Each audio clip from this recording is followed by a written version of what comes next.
Hi everyone, this is Anam. Welcome to PhD jobs and admission. आज के इस lecture में हम अवधेश प्रताप सिंह यूनिवर्सिटी के पीएचडी एंट्रेंस एग्जामिनेशन के लिए हम रिसर्च मेथोडोलॉजी पर कुछ इंपॉर्टेंट एमसीक्यूज आज के इस सेशन में डिस्कस करने वाले हैं। तो काफी इंपॉर्टेंट सेशन होने वाला है। मैं आपको बता दूं कि आपके जो रिसर्च मेथोडोलॉजी के एमसीक्यूज है, आज के इस सेशन में मैंने वो एमसीक्यूज आपके साथ डिस्कस करा है जो जनरली आपके पीएचडी एंट्रेंस एग्जामिनेशन में पूछे ही जाते हैं। मैं आपको बता दूं कि आपको पता होना चाहिए अवधेश प्रताप सिंह यूनिवर्सिटी का जो पहले पीएचडी एंट्रेंस एग्जामिनेशन आपका कंडक्ट हुआ था, ये आपकी जो डेट थी तब 22 जुलाई 2022 आपकी पीएचडी एंट्रेंस एग्जामिनेशन की डेट थी। लेकिन अब उस डेट को चेंज कर दिया गया है। अब आपका जो एग्जामिनेशन होने वाला है ये आपका 26 अगस्त को कंडक्ट करवाया जाएगा। 26 अगस्त 2022 को आपका एग्जामिनेशन कंडक्ट करवाया जाएगा। तो आपके पास more than a month remaining है। इस मोर देन अ मंथ यानी एक महीने से भी ज्यादा आपके पास टाइम बचा हुआ है। आपको जल्द से जल्द प्रिपरेशंस को स्टार्ट करना है। मैं आपको बता दूं शॉर्ट में कि आपको किस तरीके से सारी चीजों को फॉलो करना है, और आगे मैं आपको बता दूं, आगे वीडियो में भी मैं आपको बताने वाली हूँ कि आपका स्केड्यूल जो जिस तरीके से चेंज हुआ है उस नोटिफिकेशन का भी मैंने स्क्रीनशॉट आपको आगे बता रखा है इसी वीडियो में। ठीक है, तब मैं नेक्स्ट आपको बता दूं, आपका जो पीएचडी एंट्रेंस एग्जामिनेशन है उसमें आपको टोटल 100 एमसीक्यूज पूछा जाता है। ठीक है, 100 एमसीक्यूज को उन्होंने 50-50 एमसीक्यूज में कन्वर्ट करा है। ठीक है, अब ये जो फर्स्ट आपको जो 50 एमसीक्यूज पूछा जाता है ये आपको रिसर्च मेथोडोलॉजी पर पूछा जाता है, और रिमेनिंग 50 एमसीक्यूज जो है ये आपको आपके सब्जेक्ट से स्पेसिफिक पूछा जाता है। अब इसके लिए जो सिलेबस है रिसर्च मेथोडोलॉजी का, तो अपना जर्नल सिलेबस है जो मैं आपको पढ़ाते रहती हूँ, जैसे meaning of research, characteristics of research, steps of research, ये होता है आपके रिसर्च मेथोडोलॉजी का सिलेबस। और आपकी जो ऑफिशियल वेबसाइट पर जो सिलेबस उन्होंने डिस्कस करा है वो वाली लिंक मैंने आपके साथ नीचे डिस्क्रिप्शन बॉक्स में शेयर कर रखी है, जिससे कि आप डायरेक्टली इस लिंक पर जाकर आपके सिलेबस को फॉलो कर सको। अब जैसे कि आपको पता है 100 एमसीक्यूज पूछा जाता है जिसको 50-50 में डिवाइड कर रखा है। यानी अगर आप 50 एमसीक्यूज भी एग्जामिनेशन में मार्क कर आओगे तो आप इजिली करेक्ट मार्क कर आना है आपको, तो इजीली आप इस एग्जामिनेशन को क्वालिफाई करोगे, क्योंकि आपका 50% जो मार्क्स है ये क्वालिफाइंग मार्क्स है, यानी 50 एमसीक्यूज आपको एग्जाम में करेक्ट मार्क कर आना है। तो मैं आपको बता दूं रिसर्च मेथोडोलॉजी पर हमको कंप्लीट कोर्स प्रोवाइड करते हैं, जैसे कि आप स्क्रीन पर देख सकते हो, video lectures, notes, mock test और 1500 प्लस रिविजन एमसीक्यूज पीडीएफ। तो इस तरीके से हम आपको सारा कंटेंट एक ही जगह पर प्रोवाइड कर रहे हैं। याद रखिएगा, आपको दोनों लैंग्वेज में हम आपको कंटेंट प्रोवाइड करते हैं रिसर्च मेथोडोलॉजी का, Hindi as well as in English. और ये हमारे कंटेंट से हम गारंटी देते हैं कि 100% जो क्वेश्चन एग्जामिनेशन में हमारे इसी आपको कंटेंट से पूछे जाएंगे। तो यहाँ पर 100% गारंटी के साथ हम आपको कंटेंट प्रोवाइड कर रहे हैं। तो आपको ज्यादा टाइम वेस्ट नहीं करना है, जल्द से जल्द कोर्स को परचेस करना है। परचेस करने के लिए स्क्रीन पर ये जो नंबर आपको नजर आ रहा है, इस नंबर पर आपको व्हाट्सएप के थ्रू हमें कांटेक्ट करना है, और आप हमारे ऐप के थ्रू भी स्टडी मटेरियल को एक्सेस कर सकते हैं, जो कि है ग्लोबल ऑनलाइन ऐप, जिसकी मैंने लिंक आपके साथ नीचे कॉमेंट सेक्शन और डिस्क्रिप्शन बॉक्स में भी शेयर कर रखी है। So that's it and let's begin with the video.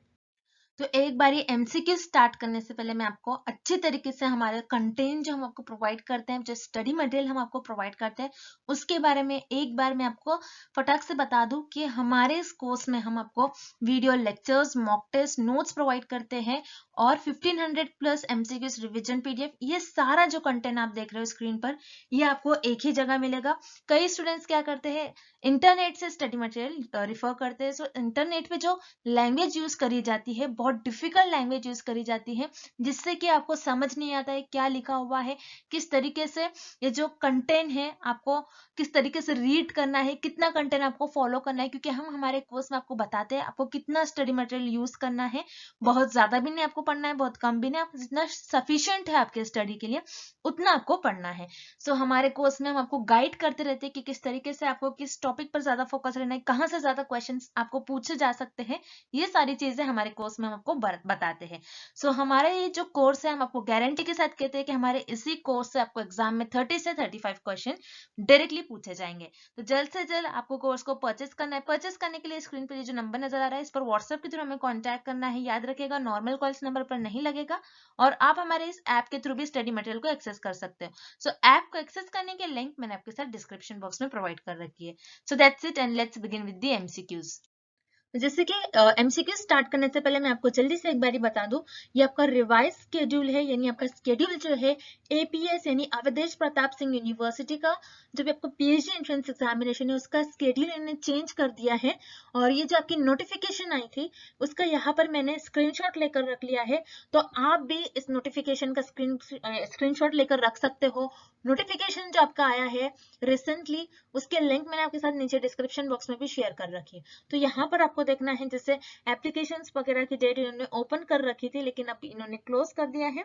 और आपकी जो हार्ड कॉपी है, आपकी जो हार्ड कॉपी होगी रिसीप्ट की, आपको इस एड्रेस पर, जैसे जैसे कि आप देख रहे हो इसी यूनिवर्सिटी के एड्रेस पर आपको सबमिट करना है, जो कि है इसकी डेट इन्होंने प्रोवाइड कर रखी है 25 जुलाई 2022। ठीक है। नेक्स्ट, जैसे कि आप स्क्रीन पर देख सकते हैं, आपका जो डॉक्टरल एंट्रेंस टेस्ट है एपीएस यूनिवर्सिटी का, ये आपका 26 अगस्त 2022 को कंडक्ट करवाया जा रहा है। यहाँ पर इन्होंने टाइम भी आपके साथ शेयर कर रखा है, which is 11 AM to 1 PM। ठीक है, यानी सुबह 11 बजे से दोपहर 1 बजे के बीच में आपका एग्जामिनेशन कंडक्ट करवाया जाएगा। सो ये नोटिस रही आपकी, जो कि फिर से इन्होंने चेंज करा था, तो इस नोटिफिकेशन का मैंने स्क्रीनशॉट आपके साथ शेयर कर रखा है, तो आपको अच्छी तरीके से डेट वगैरह याद रखना है। So that's it and let's begin with the video. पहला प्रश्न, शोधकर्ता की रुचि शहरी क्षेत्र में किसी विशेष राजनीतिक दल के विवरणिका का अध्ययन करने में है। अध्ययन के लिए उसे कौन सा उपकरण पसंद करना चाहिए? The researcher is interested in studying the prospectives of a particular political party in an urban area. What tool should he prefer for the study?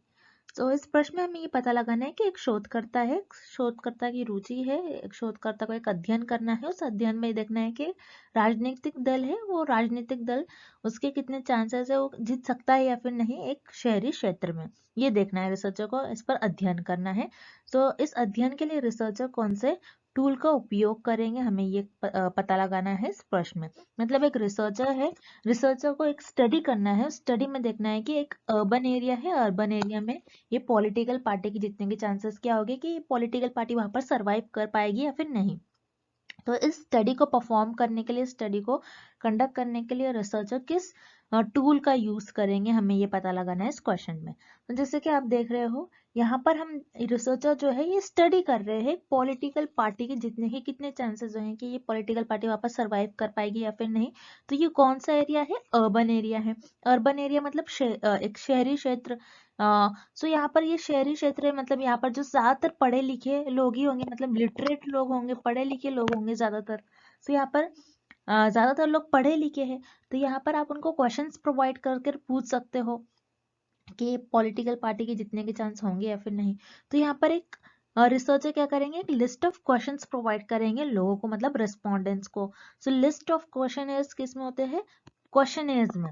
So list of questions होते हैं, क्वेश्चनर क्या होता है, जिसमें एक लिस्ट ऑफ क्वेश्चंस होंगे, सारे questions provide किए जाएंगे और लोगों को वहां पर प्रोवाइड किया जाएंगे ये लिस्ट। सो लोग क्या करेंगे, इस लिस्ट के थ्रू इस क्वेश्चंस के रिस्पॉन्ड करेंगे। सो डायरेक्टली यहाँ पर जो रिसर्चर डायरेक्टली नहीं पूछ सकते कि इस पॉलिटिकल पार्टी के जीतने के कितने चांसेस है। रिसर्चर कुछ क्वेश्चंस प्रोवाइड करेंगे, उन क्वेश्चंस के थ्रू रिसर्चर लोगों का रिस्पॉन्ड जानेंगे कि यहाँ पर ये पार्टी ने कितना काम करवाई है, ऐसा कुछ क्वेश्चन होंगे इस लिस्ट में, इस टाइप के क्वेश्चंस होंगे। सो लोग इस टाइप के क्वेश्चंस का रिस्पॉन्ड करेंगे। अब रिस्पॉन्ड करने के बाद रिसर्चर को लोगों का रिस्पॉन्ड मिल जाएगा, जो पब्लिक है, जो जिस पर रिसर्चर ये अर्बन एरिया पर रिसर्चर एक लिस्ट प्रोवाइड करेंगे, वहां पर रहने वाले लोगों को प्रोवाइड करेंगे और वो उसका रिस्पॉन्ड देंगे। तो रिसर्चर जो उनका रिस्पॉन्ड आएगा उनके थ्रू गेस करेंगे कि इस पॉलिटिकल पार्टी के जीतने के चांसेस क्या होंगे। क्योंकि यहाँ पर ज्यादातर लोग पढ़े लिखे हैं तो उनको क्वेश्चन समझ में आएंगे, टाइप ऑफ क्वेश्चन समझ में आएंगे, तो वो इजीली फिल कर सकते हैं इस क्वेश्चनर को। सो क्वेश्चनर क्या होता है, एक लिस्ट ऑफ क्वेश्चन होती है जिसमें रिसर्चर सारे क्वेश्चन पहले से ही प्रोवाइड कर देते हैं और जो रिस्पॉन्डेंट है उनका आंसर करते हैं। सो उसे हम कहते हैं क्वेश्चनर। सो इस स्टडी को परफॉर्म करने के लिए रिसर्चर जो है आपके क्वेश्चनर इस टूल का यूज करेंगे, मतलब इस अध्ययन के करने के लिए रिसर्चर जो है आपका, मतलब आपका शोधकर्ता जो है वो आपके प्रश्नावली इस टूल का उपयोग करेंगे। सो इस प्रश्न का आपका सही विकल्प हो जाएगा विकल्प सी, मतलब ऑप्शन सी क्वेश्चनर। अब जो रिमेनिंग ऑप्शन है उन्हें भी हम एक एक बारी देख लेते हैं। जैसे हमें यहाँ पर आपका ऑप्शन ए दिया गया है रेटिंग स्केल। रेटिंग स्केल कब हम करेंगे, जब हमें देखना होगा जो फाइनल रिजल्ट आते हैं, फाइनल रिजल्ट में हमें देखना होगा कि पूरी यहाँ पर जो सिटी है, पर्टिकुलर सिटी है, अगर सिटी दिया जाता है पूरी सिटी में अगर ये पर्टिकुलर जो पार्टी है उसके जीतने के कितने चांसेस हो सकते हैं। सो तब देखने के लिए हम रेटिंग स्केल का पता लगाएंगे हमें वोट मिलने के बाद। सो यहाँ पर आपका रेटिंग स्केल इस प्रश्न का सही उत्तर नहीं होगा। उसी तरीके से इंटरव्यू कंडक्ट करवाना, यानी हर एक एक लोगों से उनका रिस्पॉन्स कलेक्ट करना। तो अब मतलब अर्बन एरिया की जो पॉपुलेशन है ज़्यादा होती है, अब एक एक लोगों से उनका रिस्पॉन्ड कलेक्ट करने जाओगे तो बहुत टाइम हो जाएगा, तो इसीलिए इंटरव्यू इस टूल का यूज नहीं करेंगे रिसर्चर। इस प्रश्न का ऑप्शन भी रॉन्ग आंसर हो जाएगा। उसी तरीके से स्केड्यूल जिसे हम कहते हैं अनुसूची, स्केड्यूल इंटरव्यू की ही तरह होता है, लेकिन स्केड्यूल में रिसर्चर पहले से ही क्वेश्चंस डिसाइड कर लेते हैं कि उनको जो रिस्पॉन्डेंट्स है उनको क्या क्वेश्चन करना है। लेकिन इंटरव्यू में पहले से क्वेश्चन जो होते हैं, पहले से जो आपका प्रश्न होते हैं, रिसर्चर ये डिसाइड नहीं करते। लेकिन स्केड्यूल में सेम इंटरव्यू की तरह होता है, लेकिन इसमें जो रिसर्चर है पहले से ही क्वेश्चंस डिसाइड कर लेते हैं। सो अगेन स्केड्यूल एक टाइप का इंटरव्यू ही होता है, इंटरव्यू की तरह होता है। सो यहाँ पर एक एक लोगों से इंफॉर्मेशन कलेक्ट करने के लिए रिसर्चर के पास टाइम उतना नहीं होता, बहुत ज़्यादा टाइम वेस्ट हो जाएगा, इसीलिए स्केड्यूल इस टूल का भी यूज नहीं करेंगे। सो रिसर्चर इस स्टडी को परफॉर्म करने के लिए सिर्फ और सिर्फ क्वेश्चनर इस टूल का यूज करेंगे। सो इस प्रश्न का आपका सही विकल्प हो जाएगा विकल्प सी। अगला प्रश्न, व्हाट इज रिसर्च डिजाइन? अनुसंधान डिजाइन क्या है? सो इस प्रश्न में हमें ये पता लगाना है कि अनुसंधान डिजाइन क्या होती है, मतलब रिसर्च डिजाइन की बेसिकली हमें डेफिनेशन पता लगाना है। इस प्रश्न में हमें ये पता लगाना है कि अनुसंधान डिजाइन की परिभाषा क्या होगी। सो याद रखिए रिसर्च डिजाइन रिसर्चर्स कब रिसर्च डिजाइन स्टेप को फॉलो करते हैं। सो याद रखिए स्टेप्स ऑफ रिसर्च में आप सबसे पहले क्या करते हैं, आपका रिसर्च की प्रॉब्लम डिसाइड करते हो, मतलब आपका जो रिसर्च है उसका क्वेश्चन आप डिसाइड करते हो। सबसे फर्स्ट स्टेप में सबसे पहले आप आपके रिसर्च का प्रॉब्लम डिसाइड करोगे, किस स्टेप पे आपको रिसर्च परफॉर्म करना है। देन उसके बाद सेकेंड स्टेप में रिसर्चर जो शोध करता होते हैं, ये उनकी रिसर्च डिजाइन डिसाइड करते हैं। रिसर्च डिजाइन क्या होता है? रिसर्च डिजाइन में बेसिकली जो रिसर्चर होते हैं ये डिसाइड करते हैं कि वो अपनी रिसर्च को किस तरीके से परफॉर्म करने वाले, अपने रिसर्च में वो क्या कौन कौन सी चीज़ों को इंक्लूड करने वाले, कैसे उस रिसर्च को वो परफॉर्म करेंगे। जैसे रिसर्चर को किस पर्टिकुलर टॉपिक पर रिसर्च करना, उनकी कुछ भी प्रॉब्लम होंगी, कुछ प्रॉब्लम है मतलब डिसीज से रिलेटेड कुछ प्रॉब्लम होंगे, उस डिसीज के अगेंस्ट उन्हें ड्रग फॉर्म करना होगा। तो ये रिसर्चर यहाँ पर क्या करेंगे कि पहले रिसर्चर ये डिसाइड करेंगे कि उनको कहाँ की पॉपुलेशन पर स्टडी करना है। सो रिसर्च अपने रिसर्च डिजाइन में ये लिखेंगे कि उनको कहाँ की पॉपुलेशन पर स्टडी करना है, किस पॉपुलेशन पर स्टडी करना है, मैं कौन सा एरिया सिलेक्ट करूंगा, मैं किस एरिया को चुनूंगा स्टडी करने के लिए, फिर उसके बाद किन किन लोगों को मैं अपनी स्टडी में इंक्लूड करूंगा, फिर मैं किस तरीके से अपने सैंपल्स को सिलेक्ट करूंगा, फिर मैं किस तरीके से उनसे डेटा कलेक्ट करूंगा, फिर मैं उस डेटा को किस तरीके से एनालाइज करूंगा। तो ये जो सारे स्टेप है, मतलब जो रिसर्चर करने वाले होते हैं अपने रिसर्च में, जो आगे फ्यूचर में वो जिस तरीके से अपने रिसर्च को परफॉर्म करते हैं, ये सारा रिसर्चर अपने रिसर्च डिजाइन में लिखते हैं। सो याद रखिए रिसर्च डिजाइन में बेसिकली जो रिसर्चर अपने शोधकर्ता जो है ये एक प्लानिंग करते हैं। यहाँ पर इस स्टेज में सारी प्लानिंग होती है कि अपने रिसर्च को जो रिसर्चर है किस तरीके से परफॉर्म करने वाले हैं, मतलब रिसर्च में कौन कौन से स्टेप्स, कौन कौन से वो प्रोसीजर फॉलो करने वाले हैं, किस तरीके से वो डेटा कलेक्ट करने वाले, किस तरीके से वो डेटा को एनालाइज करने वाले, ये सारी चीजें रिसर्चर अपने रिसर्च डिजाइन में बता देते हैं। सो बेसिकली रिसर्च डिजाइन में हम आप कह सकते हो कि रिसर्च डिजाइन में आपके जो शोध करते हैं प्लानिंग करते हैं। और याद रखिएगा रिसर्च डिजाइन को हम ब्लूप्रिंट भी कहते हैं, बहुत इंपॉर्टेंट है। रिसर्च डिजाइन को ब्लूप्रिंट भी कहा जाता है।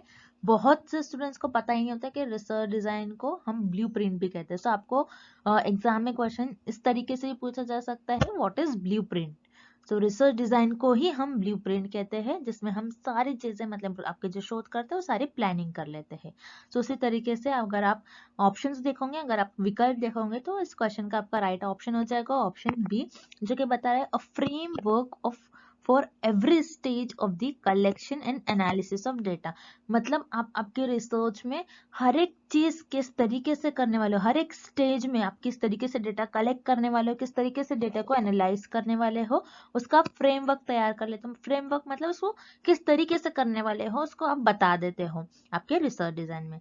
मतलब आपके डेटा का जो संग्रह है और विश्लेषण है हर चरण के लिए एक आप डिसाइड कर लेते हो, आप बता देते हो हर चरण में, मतलब हर स्टेज में आप किस तरीके से रिसर्च करने वाले हो, किस तरीके से आप आपके डेटा को एनालाइज करने वाले, किस तरीके से आप आपके डेटा का विश्लेषण करने वाले, उसको कलेक्ट करने वाले, उसको जमा करने वाले, उसको इकट्ठा करने वाले हो। ये सारी चीजें आप आपके अनुसंधान के डिजाइन में बताते हो। सो इस प्रश्न का आपका सही विकल्प हो जाएगा विकल्प बी। उसी तरीके से जो रिमेनिंग ऑप्शन से जो इनकरेक्ट है उन्हें भी हम एक एक बारी देख लेते हैं। Option A, the choice between using qualitative and quantitative research, मतलब यहाँ पर आप चॉइस करते हो, ये बता रहा है ये ऑप्शन कि आप रिसर्च डिजाइन में ये चॉइस करते हो कि आप कि क्वालिटेटिव और क्वांटिटेटिव मेथड्स दोनों में से कौन से मेथड्स को यूज करेंगे, मतलब गुणात्मक और मात्रात्मक जो आपकी शोध होती है, इन शोध में से आप कौन सी शोध का यूज करोगे, आप ये बताते हो। नहीं, ऐसा नहीं करते हो, बल्कि आपकी रिसर्च की प्लानिंग करते हो। तो यहाँ पर आपका विकल्प इनकरेक्ट हो जाएगा। उसी तरीके से विकल्प C, the style in which present your research finding example graph, मतलब आपने आपके रिसर्च की और रिसर्च के जो आपके रिजल्ट आ रहे हैं, जो आपके परीक्षण है, आपके जो रिजल्ट आ रहे हैं आपके शोध के, उसके आप क्या करते हो, उससे आपको जो इन्फॉर्मेशन मिलती है आप एक ग्राफिकल फॉर्म में इसको कन्वर्ट करते हो, ये बता रहा है हमें ऑप्शन सी। नहीं, रिसर्च डिजाइन में हम कोई अपने रिसर्च के फाइंडिंग्स मतलब रिसर्च के रिजल्ट को एक ग्राफिकल वे में नहीं बताते। तो यहाँ पर जो आपका विकल्प सी है इस प्रश्न का रॉन्ग उत्तर हो जाएगा, गलत उत्तर हो जाएगा। इस प्रश्न का आपका जो सही उत्तर हो जाएगा वो हो जाएगा ऑप्शन बी, मतलब आपके रिसर्च डिजाइन में सारी प्लानिंग कर लेते हो किस तरीके से डेटा कलेक्ट करोगे और एनालाइज करोगे। सो ऑप्शन बी ही इज द राइट आंसर। अगला प्रश्न, निम्नलिखित घटकों के सही क्रम की पहचान करें जो अनुसंधान के परस्पर संबंधित है। Identify the correct order of the following components which are interrelated in research. So इस प्रश्न में हमें ये पता लगाना है कि दिए गए पॉइंट्स जो हमें दिए गए हैं, कुछ स्टेप्स दिए गए हैं रिसर्च के, बेसिकली यहाँ पर हमें रिसर्च के स्टेप्स दिए गए हैं। सो रिसर्च के इन स्टेप्स को हमें करेक्ट ऑर्डर में अरेंज करना है, मतलब आपकी जो शोध है, शोध में हम जिस तरीके से सारे स्टेप्स फॉलो करते हैं, सारे जो हम स्टेप्स फॉलो करते हैं वन बाय वन, उन्हें हमें एक सही क्रम में अरेंज करना है। सो याद रखिएगा, जैसे हमें यहाँ पर पॉइंट्स में दिए ही, ये सारे पॉइंट्स को हम एक एक कर इस देखेंगे और इस प्रश्न को हम सॉल्व करेंगे और पता लगेगा कि हमें किस प्रश्न में सही विकल्प दिया गया है। जैसे यहाँ पर पॉइंट ए बता रहा है observation, then hypothesis making, development of concepts, deducing the consequence of theories, methods of employed to obtain them. So याद रखिए इन सारे स्टेप्स में आप पहले तो आपका टॉपिक होता है वो हमें गिवन नहीं है, फिर उसके बाद आप क्या करते हो, हाइपोथेसिस मेक करते हो। सो हाइपोथेसिस मेकिंग मतलब परिकल्पना बनाना ही आपका पहला स्टेप हो जाएगा। परिकल्पना क्या होता है कि आप गेस करते हो, आपका जो भी टॉपिक है, टॉपिक से रिलेटेड आप कुछ गेस करोगे कि ऐसा करने से ऐसा हो सकता है। सो आप यहाँ पर हाइपोथेसिस ले डाउन करते हो, हाइपोथेसिस बनाते हो। हाइपोथेसिस बनाने के बाद आप क्या करोगे, उस हाइपोथेसिस को आप हाइपोथेसिस बनाने के बाद आप कुछ कॉन्सेप्ट डेवलप करोगे उस हाइपोथेसिस से रिलेटेड। जैसे हाइपोथेसिस आपने बना लिया कि हो सकता है कि वाटर ज्यादा देने से प्लांट की ग्रोथ भी ज्यादा हो, ये मैंने एक हाइपोथेसिस बना ली। अब मैंने तो हाइपोथेसिस बना ली, लेकिन मैंने जो हाइपोथेसिस बनाई है, मैंने अपने जो मुझे नॉलेज है थोड़ी बहुत इस फील्ड में, उसके बेसिस पर मैं हाइपोथेसिस बनाऊंगी। और फिर हाइपोथेसिस बनाने के बाद मैं उसके बाद उससे रिलेटेड कुछ कॉन्सेप्ट्स डेवलप करूंगी कि मैंने किस कॉन्सेप्ट से, किस बेसिस पे मैंने ये हाइपोथेसिस डेवलप किया, इसके पीछे कॉन्सेप्ट्स क्या है। तो सेकेंड स्टेप में हम कॉन्सेप्ट डेवलप करते हैं। सो यहाँ पर डेवलपिंग कॉन्सेप्ट, अवधारणाओं का विकास, ये आपका सेकेंड स्टेप में आ जाएगा। देन थर्ड स्टेप में आपने कॉन्सेप्ट डेवलप किया, आपने कुछ इंफॉर्मेशन जनरेट की रही, फिर उसके बाद आप उसे ऑब्जर्व करोगे, मतलब आप उसका अवलोकन करोगे, उसे ऑब्जर्व करोगे, आप उसे एनालाइज करोगे। सो यहाँ पर ऑब्जर्वेशन, ये आपका थर्ड स्टेप आ जाएगा। ऑब्जर्वेशन के बाद आप देखोगे कि आपने किस तरीके से आप थ्योरी को आपने डेवलप करोगे, आप आपकी थ्योरी जो है उसको प्रूफ करने की कोशिश करोगे। डिड्यूसिंग द कॉन्सिक्वेंस ऑफ थ्योरीज का बताओगे कि आपकी जो थ्योरीज है आप ऑब्जर्व करोगे और थ्योरीज आप उसके बेसिस पर डेवलप करोगे। मतलब मैंने यहाँ पर पहले ये देख लिया कि मैं देखूंगी कि रिलेशन बिटवीन में हो सकता है, मेरी हाइपोथेसिस मैंने ऐसे बनाया था कि हो सकता है अगर मैं प्लांट को प्लांट को वाटर ज्यादा दूंगी तो हो सकता है प्लांट की ग्रोथ भी ज्यादा हो। तो इसके बेसिस पर मैं कुछ इन्फॉर्मेशन जनरेट करूंगी, कुछ कॉन्सेप्ट बताऊंगी। इन्फॉर्मेशन मतलब कुछ कॉन्सेप्ट बताएंगे हम कि किस बेसिस पर हमने ये हाइपोथेसिस ले डाउन करा। देन उसके बाद जो भी हमने कॉन्सेप्ट लिया है उसको हम ऑब्जर्व करेंगे। ऑब्जर्वेशन के बाद हम थ्योरीज को डेवलप करेंगे। तो यहाँ पर जो reducing the consequence of theories, ये आपका 4th पॉइंट हो जाएगा। देन 5th पॉइंट हो जाएगा कि आप उसके बाद उसके मेथड्स बताओगे, किस मेथड्स पे आपने ये थ्योरीज को ऑब्टेन करा है, किस मेथड्स पे आपने ये थ्योरी को जनरेट करा है, बनाया है। तो यहाँ पर आपका ये जो है 5th पॉइंट 50 हो जाएगा। तो इस प्रश्न का आपका जो सही उत्तर हो जाएगा, और इस प्रश्न का हमें जो सही ऑर्डर दिया गया है ये ऑप्शन ए में दिया गया है। तो इस क्वेश्चन का आपका राइट ऑप्शन हो जाएगा ऑप्शन ए। अगला प्रश्न, सह संबंधी विश्लेषण का प्रमुख विशेषता का पता लगाना है। The major characteristic of correlational analysis is seek to out. इस प्रश्न में हमें पता लगाना है कि कोरिलेशनल एनालिसिस का मेजर कैरेक्टरिस्टिक्स क्या है, मतलब आपके सह संबंधी विश्लेषण का प्रमुख विशेषता क्या है, हम क्यों कोरिलेशनल एनालिसिस करते हैं, और हम उससे कैरेक्टरिस्टिक बताना है। मतलब उसकी हमें बेसिकली यहाँ पर हमें कोरिलेशनल रिसर्च से रिलेटेड एक क्वेश्चन दिया गया है।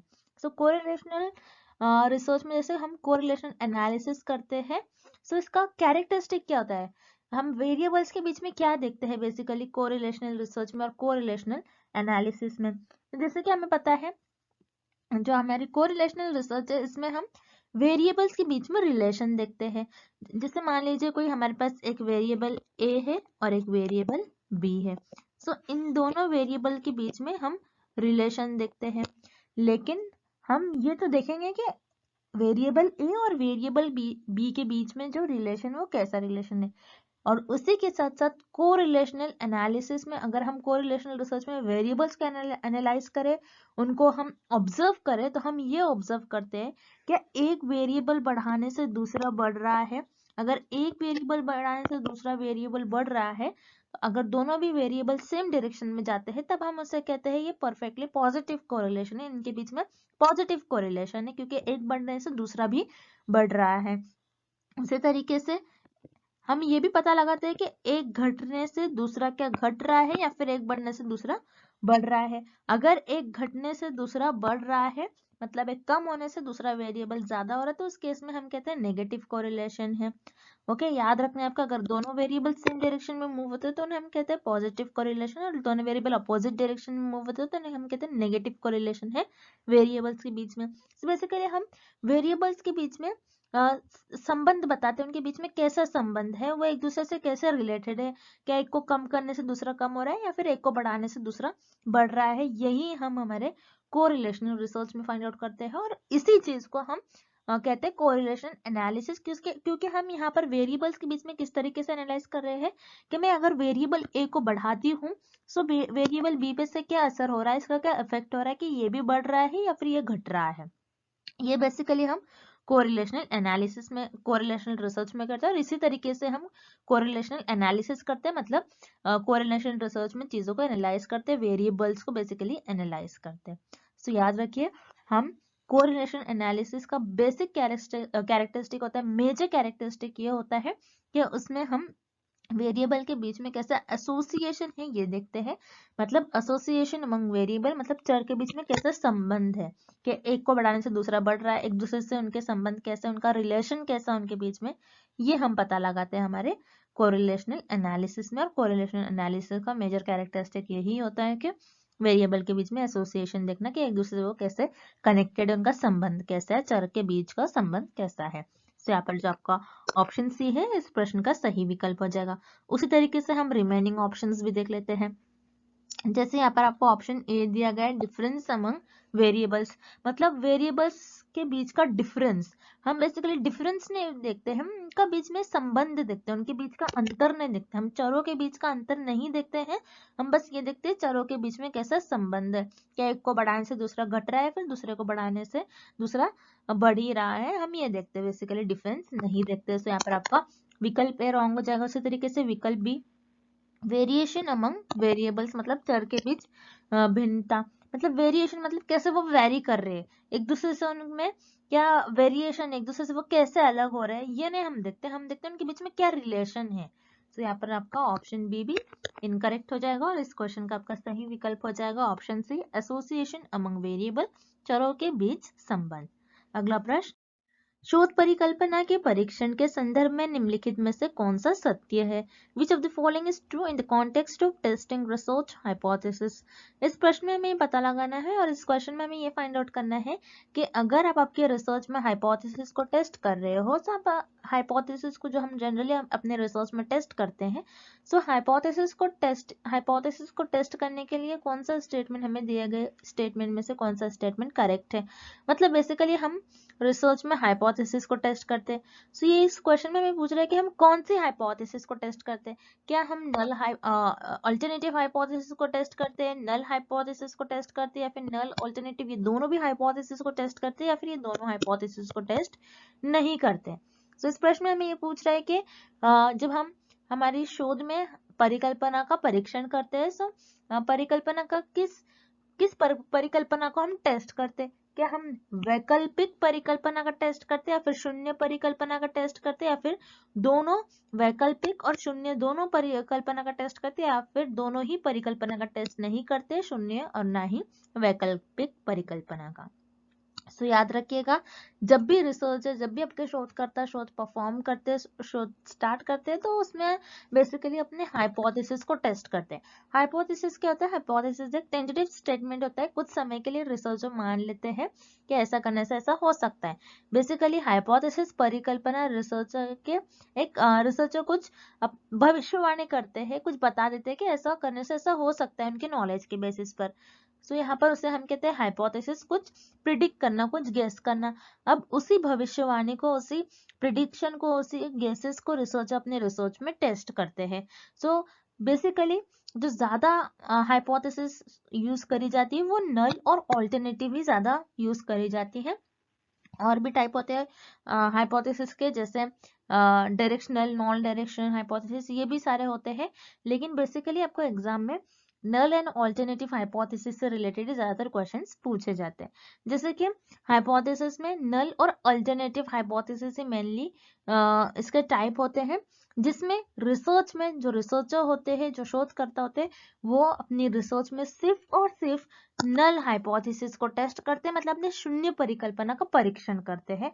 बाकी दूसरी कोई भी हाइपोथेसिस को वो टेस्ट नहीं करते हैं। पहले नल हाइपोथेसिस को ही रिसर्च अपने रिसर्च में टेस्ट करते, मतलब शून्य परिकल्पना को ही शोधकर्ता अपनी शोध में परीक्षण करते हैं उसका। तो इस क्वेश्चन का, इस प्रश्न का सही विकल्प हो जाएगा आपका विकल्प बी, मतलब ये केवल शून्य परीक्षा का ही जिसके परीक्षण किया जा सकता है। याद रखिएगा, केवल सिर्फ और सिर्फ नल हाइपोथेसिस का ही रिसर्चर टेस्ट करते हैं और उसका टेस्ट किया जाता है ये रिसर्च में। अब नल हाइपोथेसिस को टेस्ट इसीलिए करते हैं क्योंकि इजी होता है बताना, क्योंकि नल हाइपोथेसिस क्या बताती है कि आपके चरों के बीच में कोई भी संबंध नहीं है, मतलब कि वेरिएबल्स के बीच में कोई भी रिलेशन नहीं है, ये बताती है आपकी नल हाइपोथेसिस। इसीलिए रिसर्चर अपने रिसर्च में नल हाइपोथेसिस को टेस्ट करते हैं। और याद रखिए, आपको एग्जाम में ऐसे भी टाइप के क्वेश्चंस पूछे जाते हैं कि रिसर्चर ऑलवेज अपने जो नल हाइपोथेसिस है उसको रिजेक्ट करना चाहते हैं, क्योंकि नल हाइपोथेसिस तो बताती है कोई रिलेशन ही नहीं है, लेकिन रिसर्चर क्या प्रिडिक्ट करते हैं? नहीं, वेरिएबल्स के बीच में कुछ ना कुछ रिलेशन है। सो रिसर्चर अपने रिसर्च में नल हाइपोथेसिस को ऑलवेज रिजेक्ट करना चाहते हैं और अल्टरनेटिव हाइपोथेसिस को एक्सेप्ट कर लेते हैं, क्योंकि अल्टरनेटिव हाइपोथेसिस क्या बताती है कि चारों के बीच में कुछ ना कुछ संबंध है, मतलब वेरिएबल्स के बीच में कुछ ना कुछ रिलेशन है, और यही रिसर्चर के प्रिडिक्शन होते हैं कि कुछ ना कुछ रिलेशन है।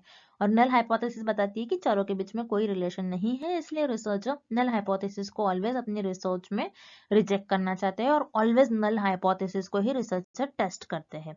सो इस प्रश्न का आपका सही उत्तर हो जाएगा, सही विकल्प हो जाएगा विकल्प बी, it is only the null hypothesis that can be tested. ये केवल शून्य परिकल्पना है जिसका परीक्षण किया जा सकता है। And thank you for watching this video. Good luck with your preparation and see you tomorrow with another video.